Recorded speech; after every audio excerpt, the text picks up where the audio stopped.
Okay, asante sana. Bwana wabariki sana watumishi wa Mungu. Amani ya Bwana iwe pamoja nanyi.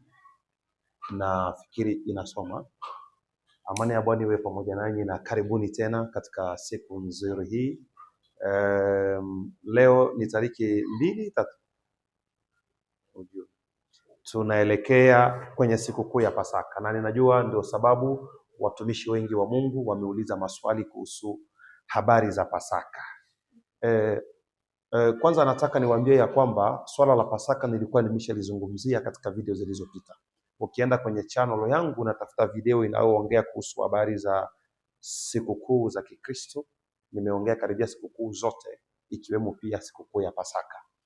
Lakini pia haina shida, wacha tena leo nije nikaongezee mengine kwenye video hiyo ambayo niliongea kuhusu habari za sikukuu ya Pasaka. Watumishi wa Mungu wameuliza, watumishi wa Mungu tofauti kutoka Kenya, kutoka Tanzania na maeneo mengine tofauti. Wameuliza mjumbe anasema nini kuhusu Pasaka? Je, tutasherekea Pasaka? Tunaisherekeaje Pasaka? Maswali mengi sana kuhusu Pasaka.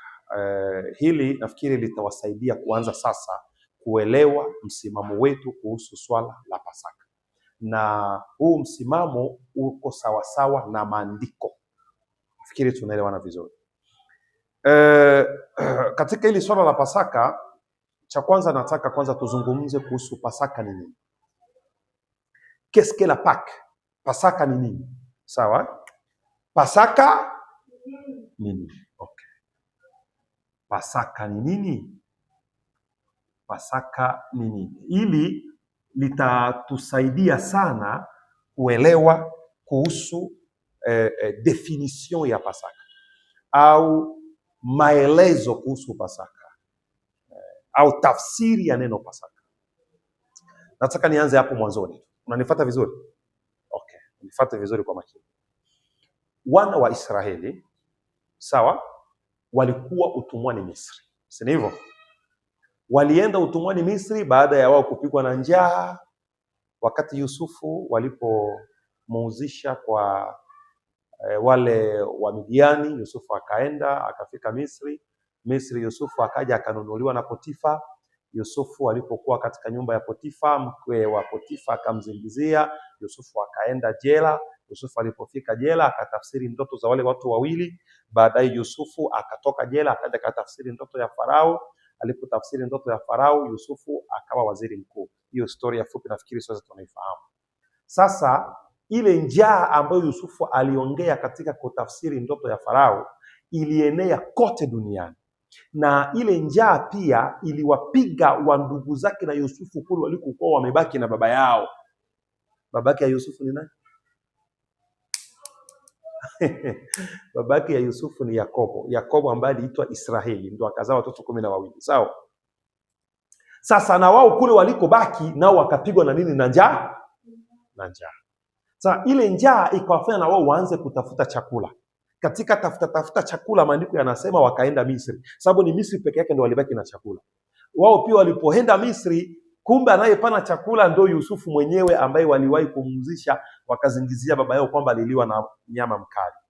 Kwa hiyo sitaki kuingilia sana hapo katika historia. Kifupi, Yusufu akaja akajitambulisha kwa akamwambia, jamani mimi ndio Yusufu ndugu yenu. Na sisi utatufanya kama tulivyokufanyia. Akamwambia hapana, haina shida. Mimi ninawapenda, yeye ni ndugu yangu, nendeni nyumbani mkamuite baba aje tukae hapa.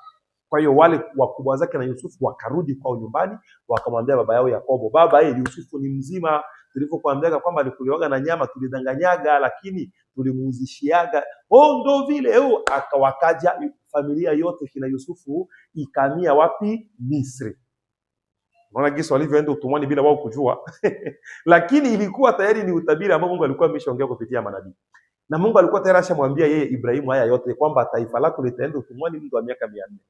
Kwa hiyo kifupi wakaingia utumwani. Walipoingia utumwani wakaanza kuzaana. Farao akasema, jamani hawa watu wanazaana wamekuwa wengi, kwa hiyo wapeni kainchi fulani ambako watakaa. Wakapewa kainchi ambacho kanaitwa Gosheni. Kainchi kadogo tu ambako kanaitwa Gosheni pale pale Misri. Kwa hiyo wakaanza kukaa wapi? Gosheni. Yusufu pamoja na watu wake wote. Yusufu Yesu anakaa ikulu, lakini anaenda ndugu zake wako wapi? Wako Gosheni. Baadaye yule Farao ambaye aliwapatia ile Gosheni akafa, akaja Farao mwingine mpya. Farao mpya aliyekuja akasema hawa watu wataendelea kuzaana, mwisho wake atakuja kututawala. Hapana, tuwageuze kuwa sasa watumwa. Ndo wakageuka wakawa watumwa. Unaelewa vizuri hapo? Nataka niwapatie historia ya kitu kinaitwa Pasaka. Walivyogeuka kuwa watumwa, wakateswa sana, wakapigwa sana, wakafyatua tofari sana, wakajenga nchi ya Misri kwa kupigwa fimbo, mateso mengi. Wayahudi wakawa wanamlilia Mungu, Bwana tuokoe, Bwana tuokoe. Sasa katika Wayahudi kulilia Mungu, Bwana tuokoe, Bwana tuokoe, baba mmoja ambaye anaitwa Amram,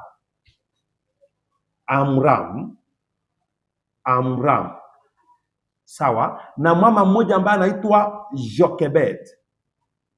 Jokebedi. Sababu huyu Amram ndo baba yake mzazi wa Musa, na huyu Jokebedi ndio mama wa Musa. Sawa, mama yake nani? Musa, na huyu ndiye baba mzazi. Sawa, baba mzazi wa nani? Wa Musa. Mungu akaja akawatembelea, wakapata ujauzito. Kumbuka huyu Amram na Jokebede, mtoto wao wa kwanza alikuwa anaitwa nani? Aruni, si ndivyo eh? Mtoto wao wa pili alikuwa anaitwa Miriamu, na mtoto wao wa tatu ndo akaitwa nani? Musa. Musa wamemzaa katika hali tata, hali ya mazingira mazito, watoto wanauawa nini, tunafahamu hilo. Ila Musa akazaliwa. Musa alipozaliwa, kifupi, Musa akatupwa katika mto Naili kama tunavyojua. Baadaye binti Farao akamuokota, ndo akaitwa Musa, yaani kilichookotwa kutoka majini. Aliyempa Musa jina Musa ni binti Farao. Kwa hiyo Musa akakomalia ikulu. Musa alipokomalia ikulu akawa kama mwana wa pale ikuluni, lakini mwisho wake tu alijua kwamba mimi sio Misri, mimi ni Myahudi. Sawa. Siku moja akakuta Misri fulani anapiga Myahudi. Musa akakamata ule Misri, akamuua, akamzika katika mchanga. Musa alikuwa nguvu sana. Kwa nini? Kwa sababu alifunzwa pale ikulu. Kwa hiyo alikuwa ameshakuwa mtoto wa pale, anafunzwa vita nini, sababu ule binti Farao alimshika kama mtoto wake. Sasa siku nyingine Musa akakuta Misri mwingine anapiga Myahudi. Akakuta Wayahudi wawili wanapigana. Kwa hiyo Musa alipojaribu kuamua wale Wayahudi wawili, mmoja akasema na mimi unataka uniue kama gesi uliuaga ule Misri. Kwa hiyo siri ikatoka nje, habari ikafika kwa Farao. Musa akakimbia. Musa alipokimbia akakimbia katika nchi ya Ethiopia. Kushi hapa Ethiopia, nimewahi kupafika pale, ni pazuri sana, pana jengo, pana airport nzuri sana. Kwa hiyo Musa alipofika pale akaoa binti fulani pale. Musa akawa katika kulinda kondoo za baba yake mkwe. Baadaye Musa akakutana na Mungu. Kifupi, Mungu akainua sasa Musa aende kuwa mkombozi wa kabila la Israeli ambalo liko wapi? Utumwani. Musa ambaye ni mtoto wa Amram na Jokebed. Naelewa vizuri pale? Okay. Sasa huyu Musa huyu ambaye ni mtoto wa Amram na Jokebed alikutana na Mungu alipokuwa akichunga kondoo za baba mkwe wake. Musa aliona kitu fulani kama vile kitu kinawaka moto, kama vile mti unawaka moto. Baadaye mle ndani kukatoka sauti. Musa akageuka akatazama, Mungu akaanza kuzungumza na yeye. Na hiyo ndio tabia Mungu anapoita mwanadamu, daima anazungumza na yeye. Kwa hiyo Musa akapata wito, Mungu akamuita akamwambia, wewe nimekuita ili nikutume wapi? Misri, wewe ndio uokoe taifa langu. Musa hangefanya kazi mwenyewe. Musa akaenda pamoja na kaka yake Aruni, akawaeleza jinsi Mungu alivyomtokea. Wayahudi bila shaka wakampokea kwa shida, lakini baadaye wakaja wakamkubali. Kwa hiyo Musa akaanza kazi ya ukombozi. Katika Musa kuanza kazi ya ukombozi, Farao alikuwa na moyo mgumu sana, hakutaka kuachilia wana wa Israeli waende. Sasa kwa vile kisi Farao hakutaka kuachilia wana wa Israeli waende, Mungu akaleta mapigo 10, les 10 fléaux. Nafikiri tumeshazihubiri sana hapa. Mapigo 10. Sasa katika yale mapigo 10 aliyoyaleta Mungu, pigo la 10, sawa? Hakuna shifu pale. Pigo la 10 sasa. Pigo la ngapi? La 10. Ndo lilikuwa kuua watoto wote wazaliwa wa kwanza ambao wako katika nchi ya Uyahudi. Kuua wote. Ula yani wazaliwa wa kwanza, ule mtoto wa kwanza ilikuwa wote wafe. Ndio lilikuwa pigo la ngapi? La 10. Unanipata vizuri hapa? Baada ya Farao kuwa na moyo mgumu, baada ya Farao kukataa yote ambayo Mungu alikuwa anamwambia kupitia Musa, Mungu sasa akaamua kuleta mapigo 10. Na katika hayo mapigo 10, pigo la mwisho lilikuwa kuua wazaliwa wote wa kwanza, kuua watoto wote wa kwanza wa mtu yeyote aliye katika nchi ya Misri. Napata vizuri hapo Sasa Mungu kwa kutaka kuokoa taifa lake akawaambia watu wake njia ya kukwepa hayo mauti, sababu na wao pia wako katika nchi ya Misri, si ndio hivyo? Ina maana malaika wa mauti atakapokuja, sababu kuna malaika anaitwa malaika wa mauti. Malaika wa mauti atakapokuja, na wao pia anaweza akawaue. Kwa hiyo sasa Mungu akatengenezea wale Wayahudi walio Gosheni njia, ili kwamba wao pia wasije wakafe na hayo mauti ya huyo malaika wa mauti atakayokuja. Papa yenu kama anamtaka akola mauti, sawa? Huyo malaika wa mauti atakapokuja asije akawaue. Sasa Mungu ndo akaanza kuwapa nini? Njia na mbinu za vitu atakavyovifanya ili huyo malaika asije akawaue. Unaelewa vizuri hapo? Okay. Katika vitu Mungu alivyowaambia, Mungu aliwaambia vitu 5 vikubwa. Utauliza swali lolote. Na hapa hii ndio historia ya Pasaka. Katika vile vitu 5 vikubwa, kitu cha kwanza, hivyo niko katika kitabu cha Mwanzo sura yake ya 12. Kitu cha kwanza ambacho Mungu aliwaambia, kwanza kupata mwana kondoo asiyekuwa na ila. Naomba unitafutie kifutio. Hebu acha nivute hata na hiki. Sawa? Nguo ya nani? Ya Kadani. Kitu cha kwanza katika hivyo vitu 10. Katika hivyo vitu 5 ambavyo wangefanya Wayahudi ili kwamba wasije wakapatwe na mauti huyo malaika atakapoanza kuangamiza. Kitu cha kwanza ni nini? Kutafuta mwana kondoo. Kutafuta mwana kondoo. Mwana kondoo mume asiyekuwa na ila. Asiyekuwa na hila. Yani asiyekuwa na kosa, asiyekuwa na dosari. Kitu cha pili ambacho Mungu aliwaambia, sawa? Unaelewa vizuri? Kitu cha kwanza ni nini?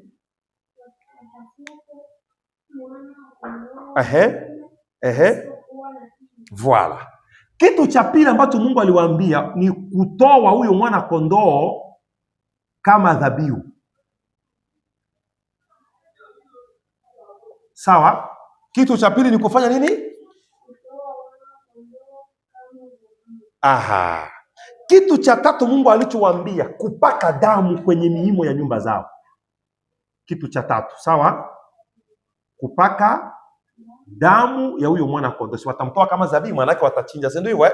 Kupaka sasa damu yao kwenye miimo ya nyumba zao. Sawa, yani malento ya manyumba. Ukishamchinja unakamata ile damu unapaka kwenye miimo ya nyumba yako. Ndio kitu cha ngapi hicho? Cha 3. Kitu cha 4, kumla huyo mnyama na mkate usiotiwa chachu. Kitu cha 4 sasa, kumla huyo mnyama na mikate, sawa, isiyotiwa chachu. Hivi vitu naviandika sababu kila kitu hapa kina maana yake pia, sawa? Na kitu cha 5, kuwa tayari kuanza safari usiku huo huo. Ndio vitu 5 hivi nilivyosema muhimu. Kuwa tayari kuanza safari, sawa, usiku huo huo. Yaani huyu watamkula wako wima, watamkula wako, safari inaanza, ni kukula ale na wanaanza safari. Kumbuka Mungu anawapigania ili awatoe katika utumwa. Napata vizuri? Kwa nini? Kwa sababu malaika wa mauti atapita katika nchi, ataua wazaliwa wote wa kwanza. Lakini sasa huyo malaika atakapopita, akiona kwenye kila nyumba kuko ile damu, hataua damu nyumba yoyote ambayo ina damu. Kwa hiyo kazi mtakayofanya nyinyi Wayahudi, hii siri hawaijui wa Misri. Mimi Mungu ninakuja kuwaambia tu nyinyi Wayahudi. Huyo malaika huyo hauagi mtu ambaye anafunikwa na damu.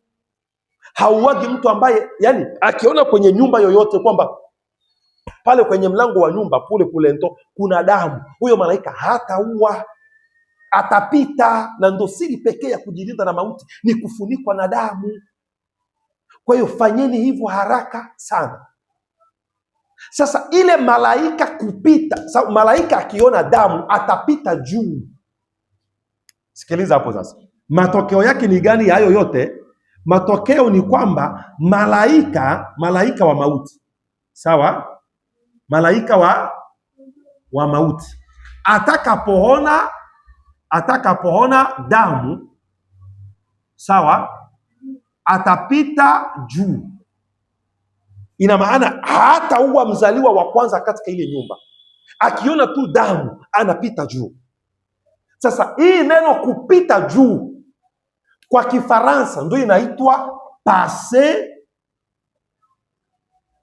au-dessus. Kwa Kiingereza ndio inaitwa pass over au up. Sasa kwa Kiebrania, sawa, ndio inaitwa pesha, ndio kupita juu, pesa. Kwa Kiswahili ndio inaitwa kupita juu. Kwa Kibembe ndio inaitwa iyeta na obanda. Aha. Unaelewa sasa hapo Pesa, hapa tunapata sana neno pesha au pesa. Pesa c'est le mot passer au-dessus, yani kupita juu. Unapata picha hapo sasa Sasa nani huyo atakayekuja kupita juu? Ni malaika wa mauti. Atapita juu wakati gani? Atapita juu wakati atakapoona nini? Damu ya mwana kondoo. Let's comprendre. Unaanza elewa source. Na hii walianza kuandaa huyu mnyama kuanza tariki 10 na kumla tariki 14 za mwezi wa pesa. Mwezi wa pesa, mwezi wa kwanza. Sawa, nishafunza kuhusu miezi katika, sawa yeah. Walianza kumwandaa kuhusu tariki 10 hadi wanamla tariki 14 za mwezi wa pesa. Na hizo tariki 14 za mwezi huu ndo tariki ambazo huyo malaika wa mauti alikuja, ila malaika wa mauti alipoona damu akapita juu. Ina maana dawa ili kwamba nyumba yako isije ikauawa mzaliwa wa kwanza ni damu. Damu ya mwana kondoo. Na huyu mwana kondoo lazima awe mwana kondoo mume ambaye hana ila wa mwaka mmoja. Kwa hiyo mnapomchinja ule mwana kondoo mume ambaye hana ila wa mwaka mmoja, mnapaka ile damu yake juu ya milango yenu, juu ya milimo yenu. Yule malaika wa mauti atakapokuja atapesa. Unaelewa sasa neno Pasaka Atapesa. Ina maana atapass over. Ina maana il va passer au-dessus. Si tunimaka wimbo quand je verrai les sangs, quand je verrai les sangs, quand je verrai les sangs, je passerai par-dessus vous. Kwamba nitakapoona damu nitapita juu yenu. Kwa hiyo malaika wa mauti alipokuja, alipoona damu, so wana wa Wayahudi wote wakaweka nini? Damu juu ya nyumba zao. Kwa hiyo malaika wa mauti alipokuwa anakuja anapita, akiona damu anaacha ile nyumba. Kwa hiyo nyumba zote zilizokuwa Gosheni hakukufa mtu hata huyu. Kwa nini? Kwa sababu wote waliweka ile alama ya damu, ishara ya damu, alama ya damu. Na hapa anasema ya kwamba kila mtoto mzaliwa wa kwanza katika kila nyumba, wakati ilipotimia hizi tariki, alikuwa anaambia baba yake, baba ulishapaka damu pale juu, kwa sababu papa, baba asipopaka damu atakayokufa ni mimi. Kwa hiyo kila mtoto alikuwa anakumbusha baba yake, papa paka damu, baba paka damu nisije nikafe. Kwa hiyo kila mzazi alihakikisha anapaka damu ili mtoto wake wa kwanza asifanye nini? Asife. Kwa hiyo sasa kile kitendo cha ule malaika wa mauti kuja na kuona damu na kupita juu ndo kinaitwa nini? Pesa. Hivi tunaelewana vizuri? Aha, ndo inaitwa Pasaka. Unanipata vizuri hapo? Sasa nafikiri hapo unayapata. Naweza kuendelea. Pointi sasa muhimu katika hii Pasaka ni zipi? Pointi muhimu ambazo nataka uelewe, sababu hapa tuko kwanza kwenye maelezo, definition ya Pasaka ni nini?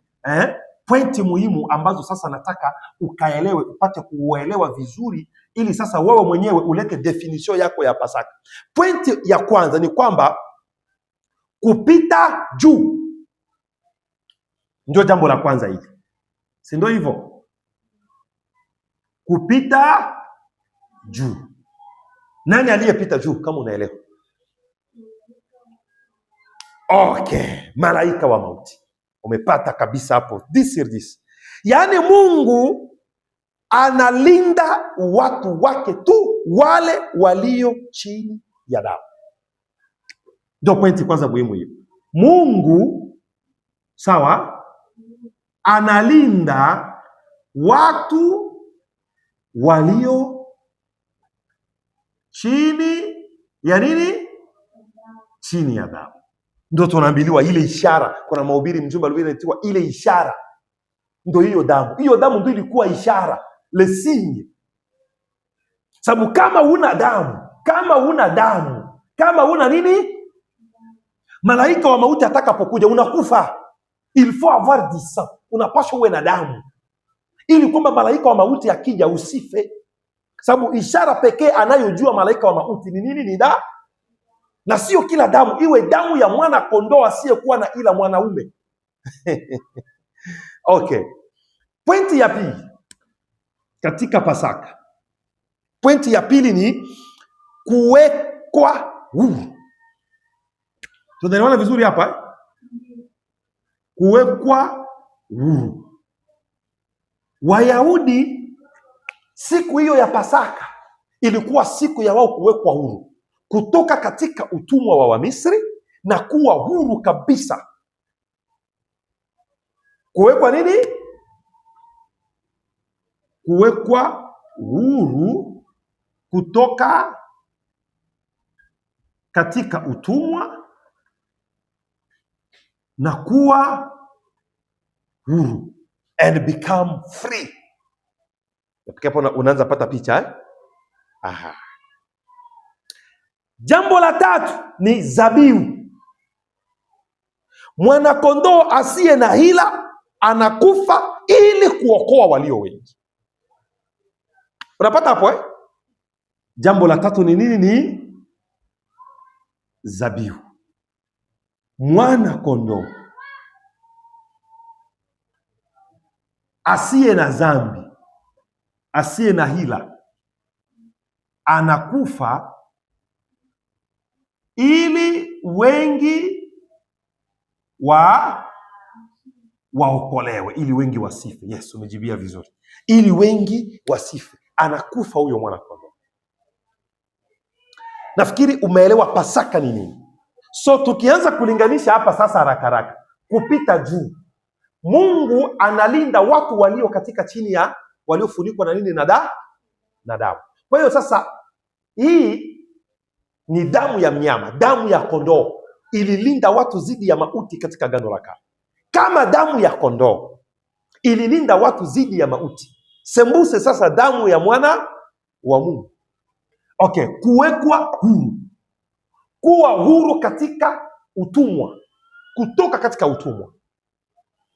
Na jambo la pili ni zabihu. Mwana kondoo asiye na hila afe kwa ajili ya watu wengi.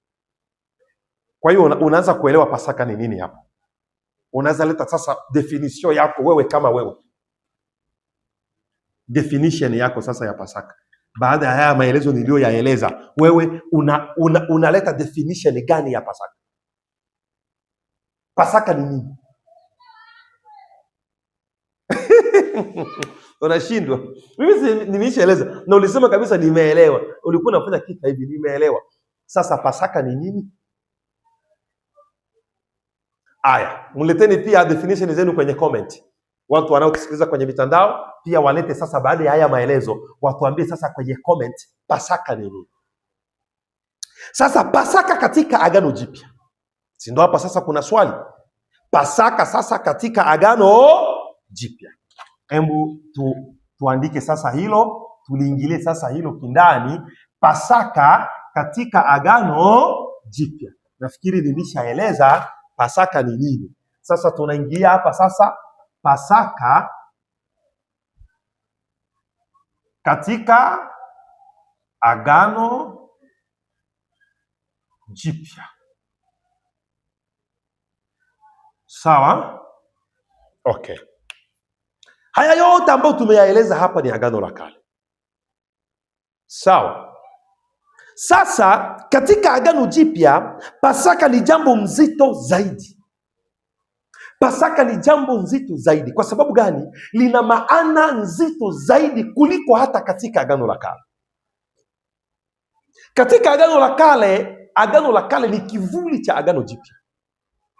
Mambo yote tunayoyaona yanatendeka katika Agano la Kale yanatabiri yale mambo yatakayokuja kutendeka katika Agano Jipya. Ina maana Agano Jipya ndio kunalala utimilifu wa mambo yote yaliyo katika Agano la Kale. Unapata vizuri hapo eh?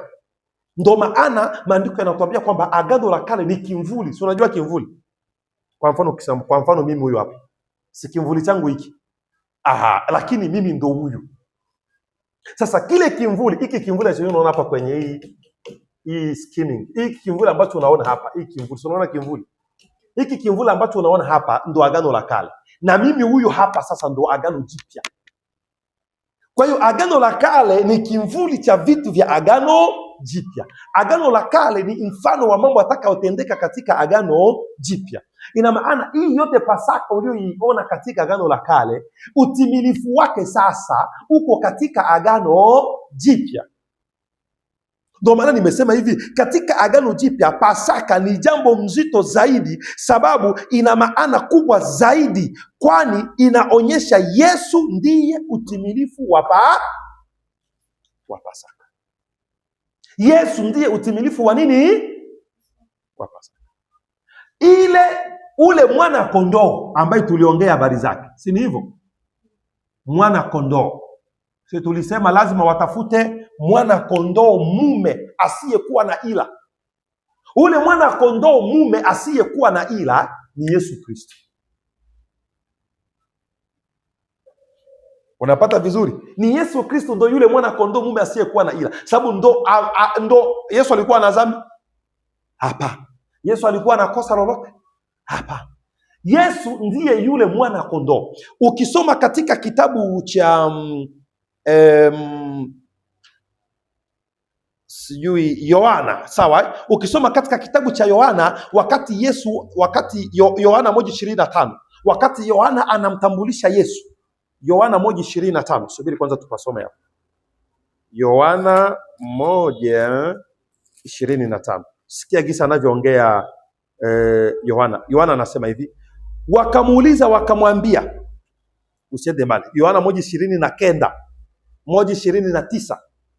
Siku ya pili yake amuona Yesu anakuja kwake, akasema, tazama mwana kondoo wa Mungu aichukuaye dhambi ya ulimwengu.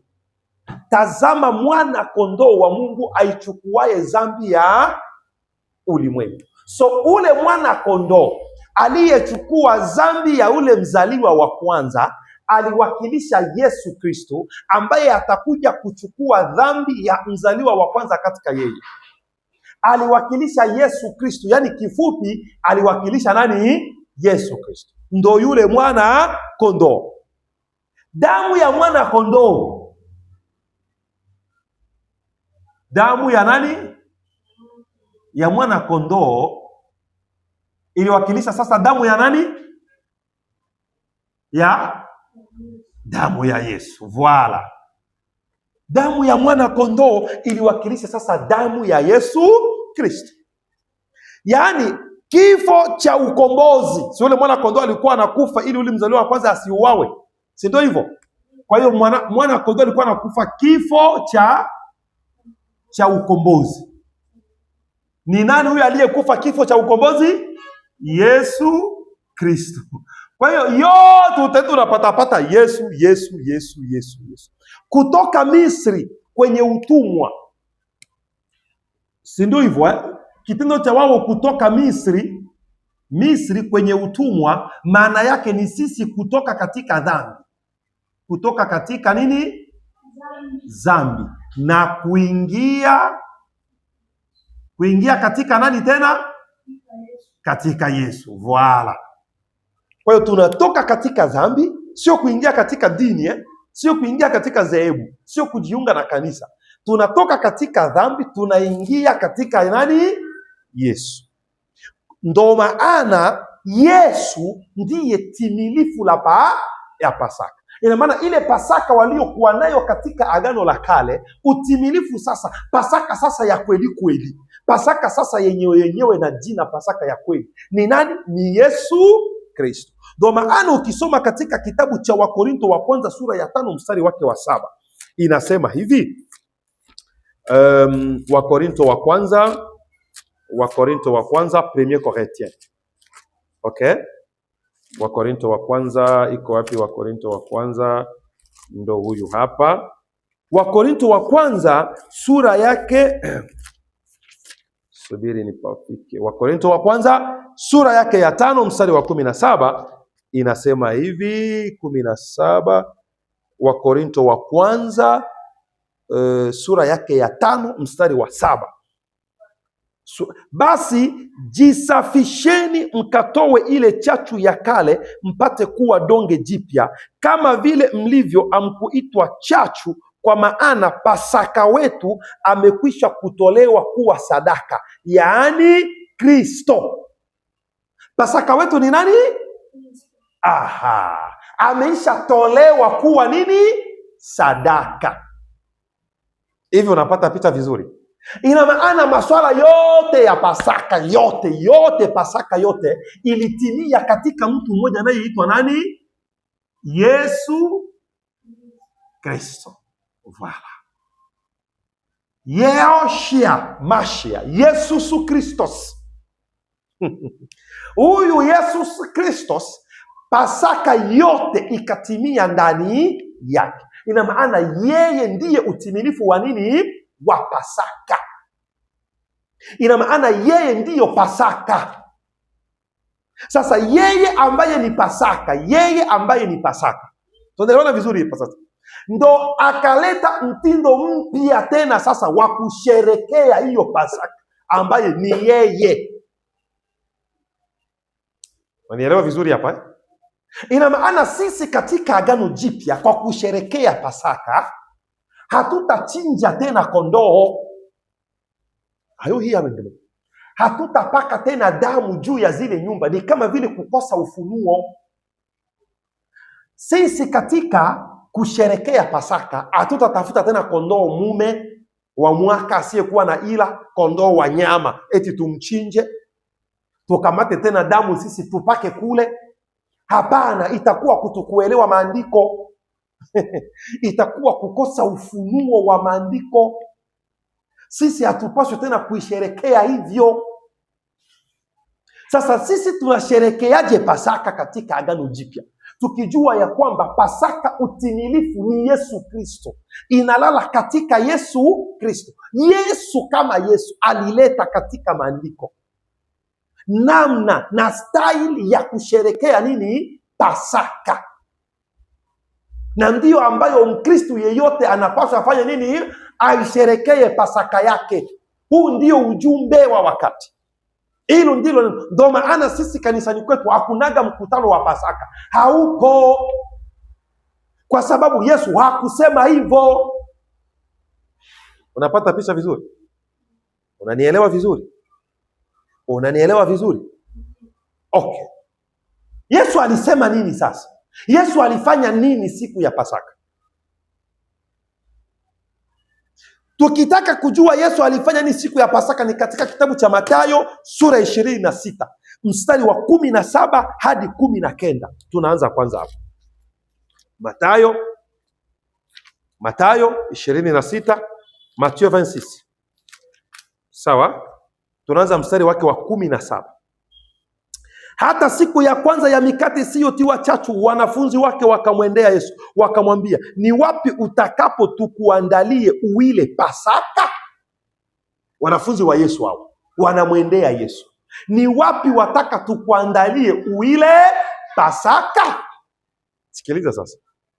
Akasema, enendeni mjini kwa mtu fulani, mkamwambie, mwalimu asema, majira yangu ni karibu, kwako nitafanya Pasaka pamoja na wanafunzi wangu. Wanafunzi wakafanya kama Yesu alivyowaagiza, wakaiandaa Pasaka. Basi kulipokuwa jioni, unasikia pale, wanafunzi wakafanya kama Yesu alivyowaambia, wakaiandaa nini?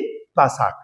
Sasa kulipokuwa jioni, aliketi chakulani pamoja na wale tenashara. Nao walipokuwa wakila, alisema, amini nawaambia, mmoja wenu atanisaliti. Wakahuzunika sana, wakaanza kumuuliza mmoja mmoja, ni mimi Bwana? Akajibu akasema, yeye aliyetia mkono wake pamoja nami katika kombe ndiye atakayenisaliti. Mwana wa Adamu aenda zake kama alivyoandikiwa, lakini ole wake mtu yule ambaye amsaliti mwana wa Adamu. Ingekuwa heri kwake mtu yule asingezaliwa. Yuda yule mwenye kumsaliti akajibu akasema, ni mimi Rabi? Akamwambia, wewe wasema. Nao walipokuwa wakila, Yesu alitwaa mkate. Walipokuwa wakila, ndo kula walipokula huko. Walipokuwa wakila, Yesu alitwaa mkate, akabariki, akaumega, akawapa wanafunzi wake, akasema, twaeni mle, huu ndio mwili wangu. Akakitwaa kikombe, akashukuru, akawapa, akisema, nyweni nyote katika hiki, kwa maana hii ndiyo damu yangu ya agano, imwagikayo kwa ajili ya wengi kwa ondoleo la dhambi. Ina maana siku ya Pasaka Yesu alilisha wanafunzi wake mwili wake. Si mambo ya ajabu sana. Yesu alilisha wanafunzi wake mwili wake na akawanyeshwa damu yake. Yaani nini? Ile damu iliyokuwa inapakwa kwenye miimo ya nyumba, sasa haiko tena kwenye miimo ya nyumba, inabidi sasa iwe ndani yako wewe, sasa uinywe. Are you hearing that? Ile nyama iliyokuwa inachomwa haitachomwa tena kondoo kama yule aliye, utakula sasa mwili wa nani? Wa Yesu. Hivi tunaelewana vizuri hapo? Huo ni shahidi wa kwanza, nitaeleza vizuri.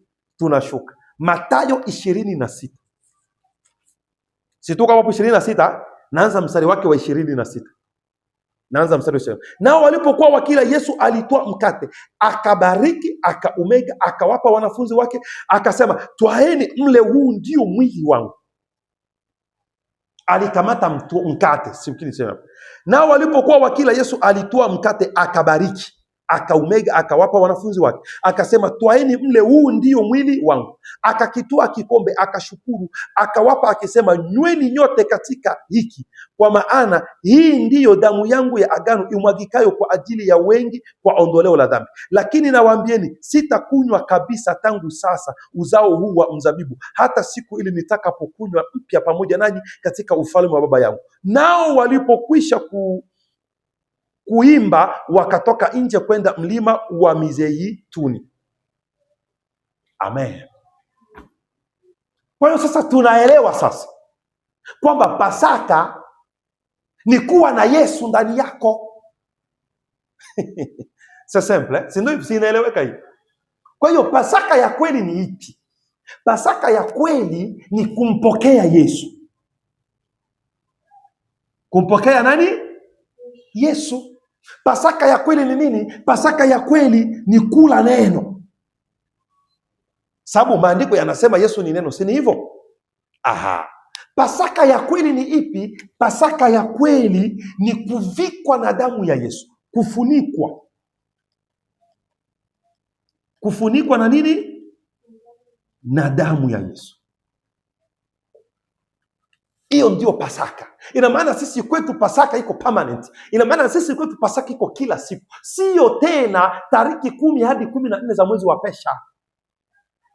Sio hizo tena. Sisi kwetu Pasaka ni kila siku, kwa sababu Yesu yuko ndani yetu, ambaye ndiye utimilifu wa nini? Wa Pasaka. Kwa hiyo unaposherekea tena tariki 14 za pesha, yani unarudi katika zile desturi za Wayahudi, ambayo ile Pasaka ya Wayahudi ni tofauti na hii Pasaka yetu. Kwa Kifaransa ndo wanatofautisha vizuri. Imoja wanaita hivi Pâques na S, nyingine wanaita Pâques sans S. Kwa hiyo kuna Pasaka ya Wayahudi na kuna Pasaka ya Wakristo. Sasa hii Pasaka ya tariki 14 mwezi wa pesha, hii ni Pasaka ya Wayahudi, sio Pasaka ya Wakristo. Wakristo sisi tunaamini utimilifu wa Pasaka ulikuwa ndani ya Yesu. Kwa hiyo ili usherekee Pasaka vizuri, inabidi sasa uwe Mkristo, umezaliwa mara ya pili, umejawa Roho Mtakatifu, Mungu ana makao ndani yako, tabia zako zinafanana tabia za Yesu. Voilà le vrai Pâques. Na tunafanya nini sasa hiyo siku ya Pasaka? Ni kula meza ya Bwana. Meza ya nani? Ya Bwana. Ndiyo ambayo Yesu alikula siku ya Pasaka. Na Yesu akatenda kwamba fanyeni hivi kwa kunikumbuka. C'est ça la Pâques. Hiyo ndio Pasaka yetu sisi wa Kristo. Kwa hiyo Pasaka yetu sisi wa Kristo ni kumpokea Yesu Kristo. Ndio kifupi. Pasaka yetu sisi wa Kristo ni kukombolewa kutoka katika dhambi na kuingia ndani ya Yesu Kristo. Ndio Pasaka yetu. Pasaka yetu sisi wa Kristo ni kuzaliwa mara ya pili. Pasaka yetu sisi wa Kristo ni kuwa Mkristo bora zaidi. Je, tusherekee sasa tariki 14 mwezi wa pesha? Hapana. Haina maana yoyote katika Biblia. Sasa utaisherekeaje? Kwa sababu tariki 14 mwezi wa pesha sio siku ya kupiga mangoma. Ni siku ya watu wako wanamkula ule papa ili wakimbie.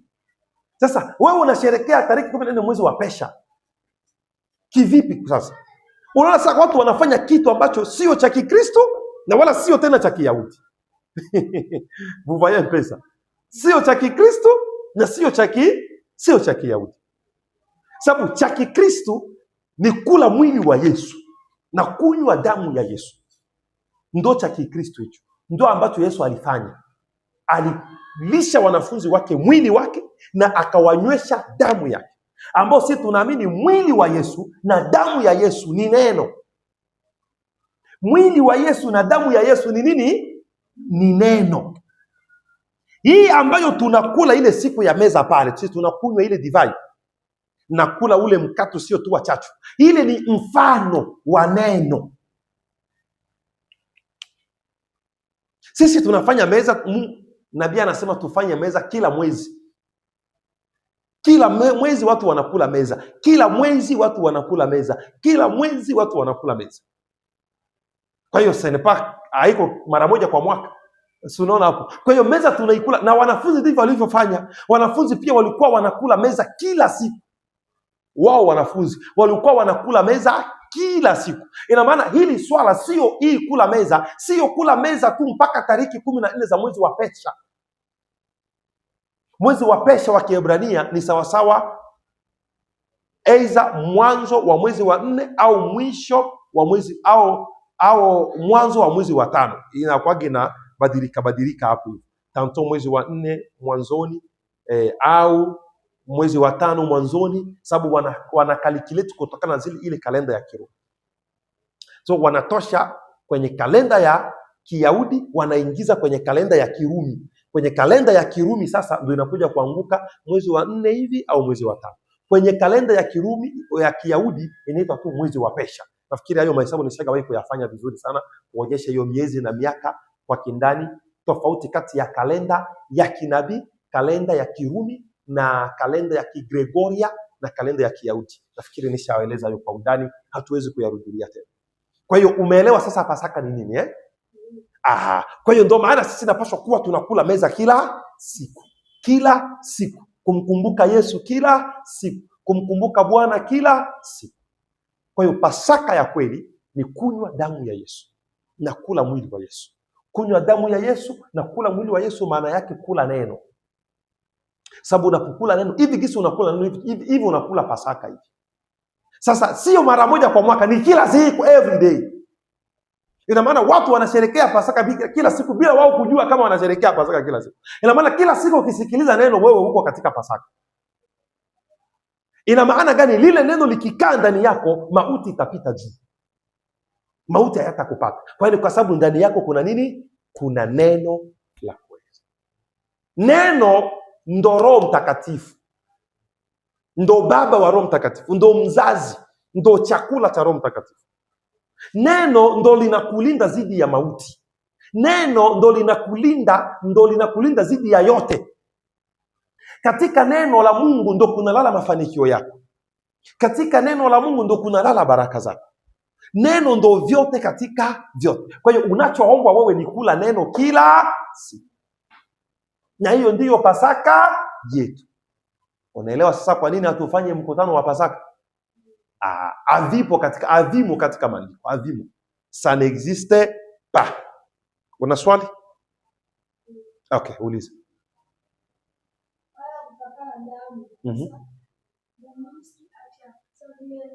Kama Misri naye angepakala damu.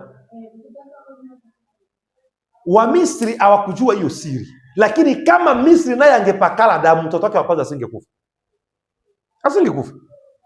Ni kama vile mpagani akiokoka. Mpagani akikula neno mpaka anaokoka na mkubali Yesu. Je, ataenda kuzimu? Ataenda kuzimu. Kwa hiyo dawa ilikuwa tu kujua kupaka damu. Na sasa ilikuwa siri.